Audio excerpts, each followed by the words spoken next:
ABP 24 news पर वक्त हो गया है यूपी की ताजा खबरों का। आलू प्याज टमाटर की बढ़ती कीमतों को लेकर जिलाधिकारी कलेक्ट्रेट में सब्जी व्यापारियों की हुई बैठक में जिलाधिकारी ने दिए कड़े निर्देश, भंडारण न किया जाए।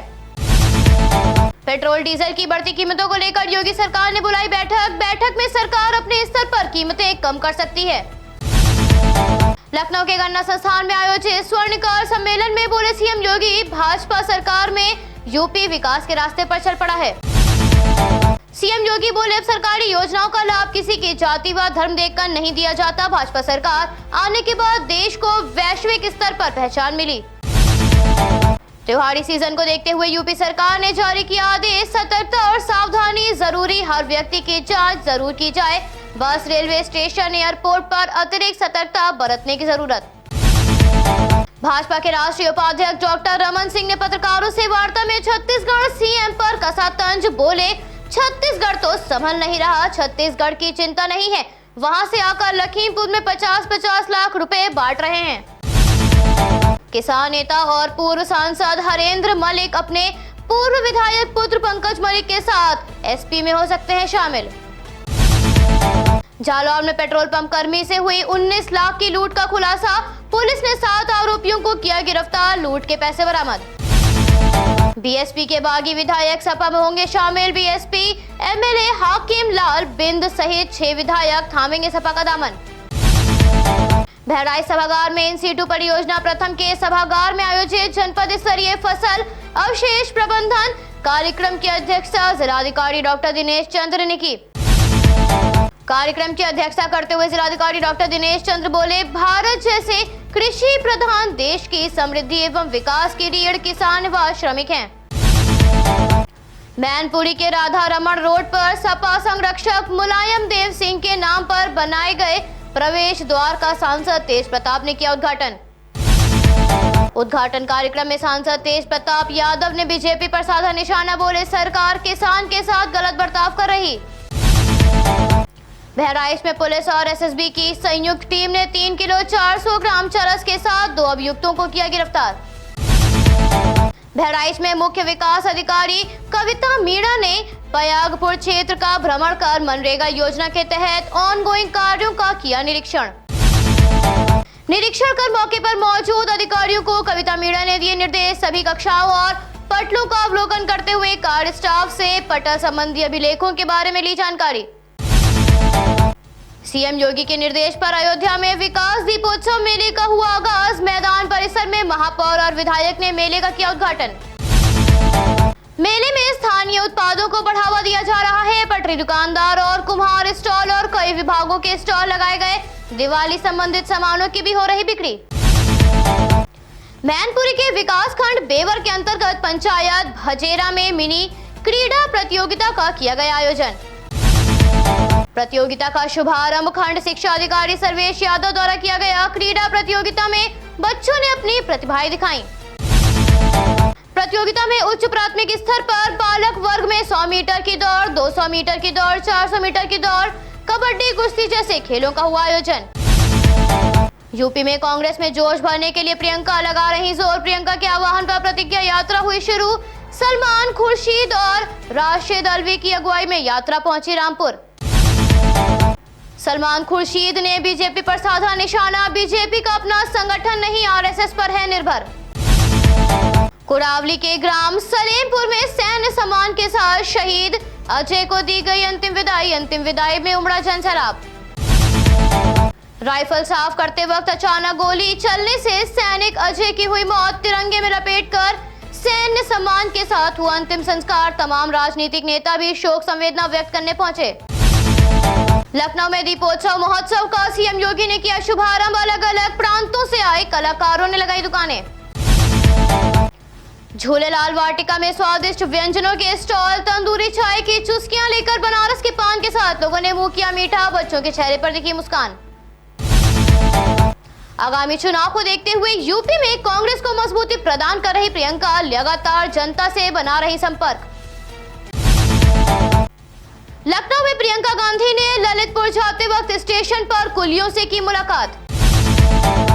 लखनऊ के गुडम्बा के कन्हैया नगर में उषा सिंह की गोली लगने से मौत, पुलिस के सवालों के घेरे में घायल पति। पति के अनुसार 10 बजे महिला को गोली मारी गई थी। डॉक्टर ने बताया 1 बजे अस्पताल में हुई भर्ती। पारिवारिक कलह की जताई गई आशंका, मामले की जांच जारी। केंद्रीय गृह मंत्री अमित शाह पहुंचे लखनऊ। महापौर संयुक्ता भाटिया ने एयरपोर्ट पर किया स्वागत। बिजली घरों को 15% आयातित कोयले की मिश्रण की अनुमति देने से बिजली उत्पादन की लागत में कम से कम 1.15 रुपए प्रति यूनिट की वृद्धि होगी। केजीएमयू के लारी अस्पताल से बिना ऑपरेशन लौटाए जा रहे गंभीर मरीज, बेड की कमी की होने की बात कहकर स्टाफ के लोगों ने अगले दिन आने की बात कही। लखनऊ में फर्जी मामले में एक जवान के खिलाफ आर्मी रूल्स के तहत सजा के मामले में पीड़ित को उसकी प्रमोशन की तारीख से संशोधित वेतन मिलने का रास्ता हुआ साफ। आईआईटी और पॉलिटेक्निक यानी कोई पढ़ाई कर रहे स्कॉलरशिप के लिए आवेदन न कर पाने वाले स्टूडेंट्स के लिए समाज कल्याण विभाग ने स्कॉलरशिप की अंतिम तारीख बढ़ाकर 30 नवंबर कर दी है। गृह मंत्री के दौरे के चलते रायबरेली रोड वृंदावन योजना सेक्टर 15 में होगा कार्यक्रम, जिस दौरान शहर की यातायात व्यवस्था बदली रहेगी। लखनऊ में आगामी त्योहारों को देखते हुए रेलवे 4 स्पेशल ट्रेनें चलाएगा। ये ट्रेनें 31 अक्टूबर से चलेंगी और बिहार जाएंगी। सीएम योगी के निर्देश पर अराजपत्रित कर्मचारियों को 30 दिनों का बोनस देने का शासन का आदेश जारी कर दिया गया है। यूपी सरकार दिवाली के मौके पर 14.82 लाख कर्मचारी शिक्षकों को बोनस देगी। ये बोनस 30 दिनों के वेतन के बराबर होगा। यूपी उप मुख्यमंत्री डॉक्टर दिनेश शर्मा बोले, प्रदेश का हित करने वाली मानसिकता को परास्त करना समय की आवश्यकता है। विपक्षी दलों पर निशाना साधते हुए यूपी उप मुख्यमंत्री डॉक्टर दिनेश शर्मा बोले, फ्री में बिजली, पानी, स्कूटी आदि देने की घोषणा करने की होड़ लगी हुई है। ऐसे लोगों को मालूम है कि वो सरकार में नहीं आने वाले हैं, इसलिए प्रदेश के खजाने की चिंता नहीं है। यूपी में कांग्रेस महासचिव ने ललितपुर पहुंचकर किसान भोलीपाल के परिवार से की मुलाकात, परिवार से बातचीत कर जाना हाल। परिवार को सांत्वना देते हुए प्रियंका ने मदद का दिया भरोसा। इस दौरान कांग्रेस के वरिष्ठ नेता प्रदीप जैन आदित्य भी रहे मौजूद।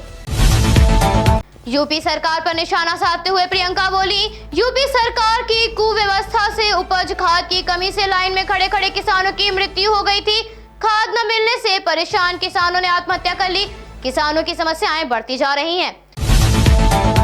लखनऊ में दीपोत्सव का शुभारंभ करते हुए सीएम योगी बोले, पहले की सरकार अयोध्या जाने से डरती थी, प्रभु श्री राम और कृष्ण का नाम लेने से बचती थी। अब ऐसा नहीं है। वृंदावन में रंगोत्सव हो रहा है, अयोध्या में दीपोत्सव हो रहा है। सीएम योगी ने आदि गंगा मां गोमती की आरती और लेजर शो में रामायण कथा के वर्णन का उठाया लुत्फ। बोले, 4.5 साल में प्रदेश में 45 लाख लोगों को आवास दिया गया। लखनऊ में डेंगू के 18 मरीज आए सामने, कई मरीज सरकारी अस्पतालों में भर्ती। सीतापुर में वायरल के साथ डेंगू का भी बढ़ रहा कहर। दिवाली और प्रदूषण के स्तर को देखते हुए KGMU respiratory medicine assistant professor doctor Jyoti Bajpai ने बताया, सांस की बीमारी से ग्रस्त रोगियों को इस समय सुरक्षित रहने की जरूरत है। पटाखों की बिक्री पर दाखिल याचिका पर दिवाली के बाद सुनवाई करेगा सुप्रीम कोर्ट। सुनवाई के दौरान बोला, लोगों के जीवन से खेलने की इजाजत नहीं। परिवहन निगम दिवाली से छठ पूजा तक स्पेशल, साधारण और एसी बसें चलाएगा। 2 नवंबर से इन बसों की होगी शुरुआत। दिवाली से पूर्वांचल के लिए 3000 विशेष बसों का संचालन होगा। बेहतर संचालन के लिए प्रबंधक निदेशक नवदीप रिणवा ने दिए निर्देश। बड़ा गांव थाना क्षेत्र के कोईराजपुर रिंग रोड चौराहे पर जौनपुर से आ रही यात्रियों से भरी बस को तेज रफ्तार ट्रक ने मारी टक्कर, कई यात्री घायल। बनारस में गंगा घाट डूबे, गंगा का जलस्तर 2 सेंटीमीटर प्रति घंटा की रफ्तार से बढ़ रहा। चेतावनी बिंदु से 6 मीटर नीचे बह रही गंगा। उत्तराखंड के अधिकतर इलाकों में भारी बारिश और भूस्खलन के चलते नदियों के जलस्तर में बढ़ोतरी। गंगा के बढ़ते जलस्तर के चलते त्योहारों में नौका संचालन पर जिला प्रशासन लगा सकता है रोक। वाराणसी में डेंगू के 40% मरीजों में लिवर पर हो रहा असर, जिस वजह से टाइफाइड के साथ पीलिया से भी ग्रसित हो रहे लोग। श्री काशी विश्वनाथ धाम कॉरिडोर के निर्माणाधीन दुकानों के आवंटन के नाम पर फर्जी विज्ञापन देने के मामले में आरोपी जालसाज लखन शर्मा उर्फ पापे गिरफ्तार।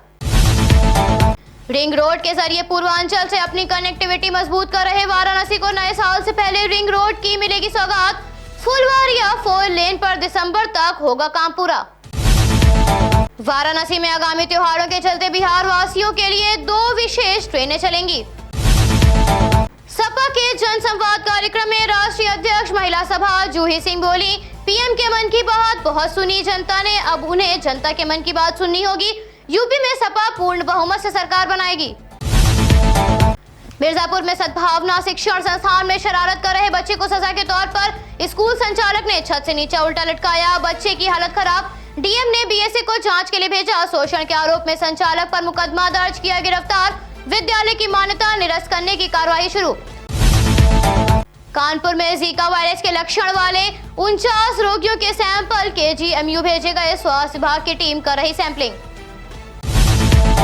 प्रयागराज कर्नलगंज थाना पुलिस और बदमाशों की हुई मुठभेड़ में हिस्ट्री शीटर महेंद्र भारती घायल, एक बदमाश के पैर में लगी गोली, एक फरार। महंत नरेंद्र गिरी की संदिग्ध मौत के मामले में आरोपी आनंद गिरी की जमानत अर्जी दोबारा हुई खारिज।